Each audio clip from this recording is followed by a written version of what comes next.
بسم اللہ الرحمن الرحیم۔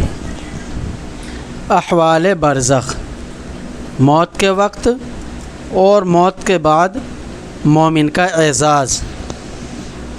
حضرت براء بن عازب رضی اللہ تعالی عنہ روایت فرماتے ہیں کہ ایک دن ہم رسول اللہ صلی اللہ علیہ وسلم کے ساتھ ایک انصاری کے جنازے میں قبرستان گئے۔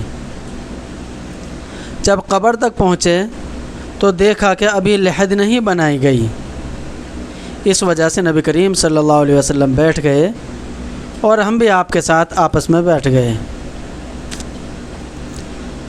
بعد اس طرح بیٹھ گئے کہ جیسے ہمارے سروں پر پرندے بیٹھے ہوں۔ رسول اللہ صلی اللہ علیہ وسلم کے ہاتھ مبارک میں ایک لکڑی تھی جس سے زمین کورید رہے تھے، جیسے کوئی غمگین کیا کرتا ہے۔ آپ نے سر مبارک اٹھا کر فرمایا، قبر کے عذاب سے پناہ مانگو۔ 2 یا 3 مرتبہ یہی فرمایا۔ پھر فرمایا کہ بلا شبہ جب مومن بندہ دنیا سے جانے اور آخرت کا رخ کرنے کو ہوتا ہے تو اس کی طرف آسمان سے فرشتے آتے ہیں جس کے سفید چہرے سورج کی طرح روشن ہوتے ہیں۔ ان کے ساتھ جنتی کفن ہوتا ہے اور جنتی خوشبو ہوتی ہے۔ یہ فرشتے اس قدر ہوتے ہیں کہ جہاں تک اس کی نظر پہنچے وہاں تک بیٹھ جاتے ہیں۔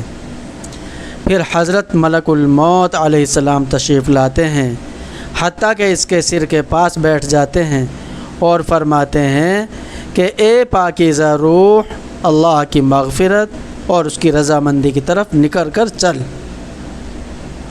چنانچہ اس کی روح اس طرح سہولت سے نکل آتی ہے جیسے مشکیزہ میں سے پانی کا قطرہ بہتا ہوا باہر آ جاتا ہے۔ بس اسے حضرت ملک الموت علیہ السلام لے لیتے ہیں۔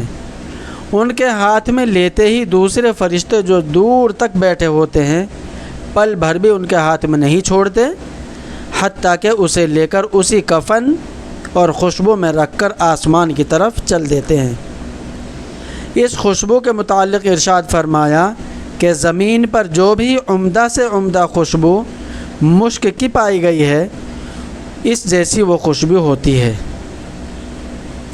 پھر فرمایا کہ اس روح کو لے کر فرشتے آسمان کی طرف چڑھنے لگتے ہیں اور فرشتوں کی جس جماعت پر بھی ان کا گزر ہوتا ہے وہ کہتے ہیں کہ یہ کون پاکیزہ روح ہے؟ وہ اس کا اچھے سے اچھا نام لے کر جواب دیتے ہیں جس سے دنیا میں بلایا جاتا تھا کہ فلاں کا بیٹا فلاں ہے۔ اسی طرح پہلے آسمان تک پہنچتے ہیں اور آسمان کا دروازہ کھلواتے ہیں۔ چنانچہ دروازہ کھول دیا جاتا ہے اور وہ اس کو لے کر اوپر چلے جاتے ہیں حتیٰ کہ 7ویں آسمان تک پہنچ جاتے ہیں۔ ہر انسان کے مقربین دوسرے آسمان تک، ہر آسمان کے مقربین دوسرے آسمان تک اسے رخصت کرتے ہیں۔ جب 7ویں آسمان تک پہنچ جاتے ہیں تو اللہ تعالیٰ فرماتے ہیں کہ میرے بندے کو کتاب علیین میں لکھ دو اور اسے زمین پر واپس لے جاؤ، کیونکہ میں نے انسان کو زمین ہی سے پیدا کیا ہے اور اسی میں ان کو لوٹا دوں گا اور اسی سے ان کو دوبارہ نکالوں گا۔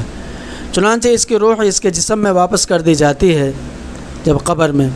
اس کے بعد 2 فرشتے اس کے پاس آتے ہیں جو آ کر اسے بٹھاتے ہیں اور اس سے سوال کرتے ہیں کہ تیرا رب کون ہے؟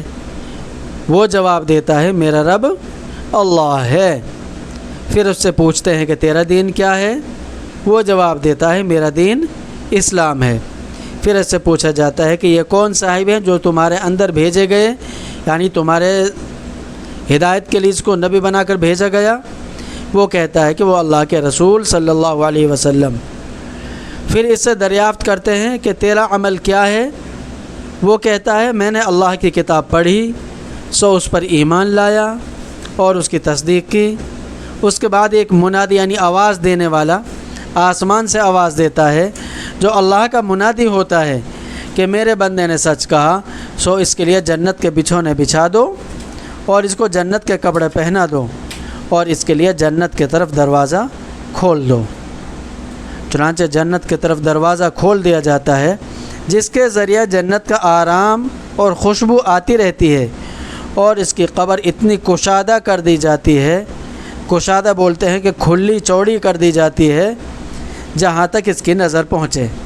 اس کے بعد نہایت خوبصورت چہرے والا، بہترین لباس والا اور پاکیزہ خوشبو والا ایک شخص اس کے پاس آ کر کہتا ہے کہ خوشی کی چیزوں کی بشارت سن لے، یہ تیرا وہ دن ہے جس کا تجھ سے وعدہ کیا جاتا تھا۔ وہ کہتا ہے تم کون ہو؟ تمہارا چہرہ حقیقت میں چہرہ کہنے کے لائق ہے اور اس لائق ہے کہ اچھی خبر لائے۔ وہ کہتا ہے کہ میں تیرا عمل صالح ہوں، اچھا عمل ہوں۔ اس کے بعد وہ خوشی میں کہتا ہے اے رب قیامت قائم فرما، اے رب قیامت قائم فرما تاکہ میں اپنے اہل و عیال اور مال میں پہنچ جاؤں۔ اللہ تعالی ہمیں بخوب آخرت کی تیاری کرنے کی توفیق عطا فرمائے، آمین۔